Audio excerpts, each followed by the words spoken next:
What's going on, everybody? Welcome to A Millie Mindset. I am your host, Keith. What's up with y'all, man? Let me tell you what the hell is going on today. We're going to be continuing our review of The Couples on Temptation Island by Netflix.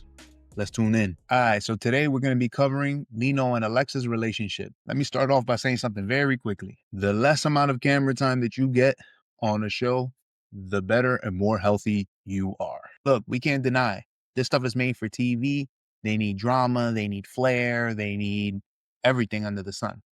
This relationship didn't get that much burn, but that is because I think that they are quintessentially what a healthy relationship should be. Lino and Alexa had been together for almost 4 years in the show, and we see that the reason that they were brought on was because Alexa was ready for the next step in their relationship and Lino was not. What are some of the red flags that we see right off rip? Red flag number 1.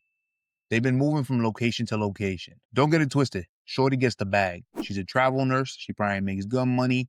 I don't know what the hell he doing, but he knows he got to follow his lady and he got to follow the bag. Where this can create friction is a lack of stability. You can find yourself without a solid foundation, a solid community around you.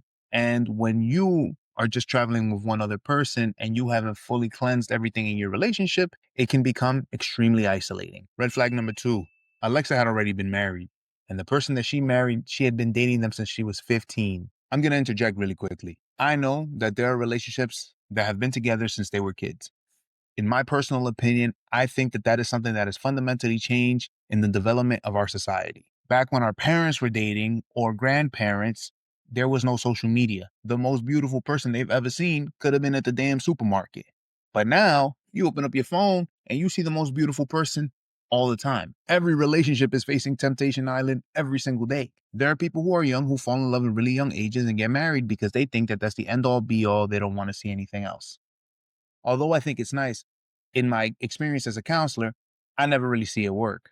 The reason being, life is long and the world is much smaller today than it was before. So you think that you could be in a solid relationship with someone and it's all good. But as you start to develop and grow, your tastes grow, your preferences grow, and you change and you grow up. So when you're like Alexa and you fall in love with someone and you get married at 20, I'm not surprised that her marriage only made it 1 year. And red flag number 3 is he doesn't believe her when she says that she loves him and he feels like a second choice because of their past. She previously cheated on him early in their relationship 4 years ago. If I had to boil down this relationship, it would fall under the category of inexperience. Alexa gives us a wonderful story about the power of guilt. She is a woman who has dedicated herself to her education and her career. I'm gonna keep it a milli with y'all.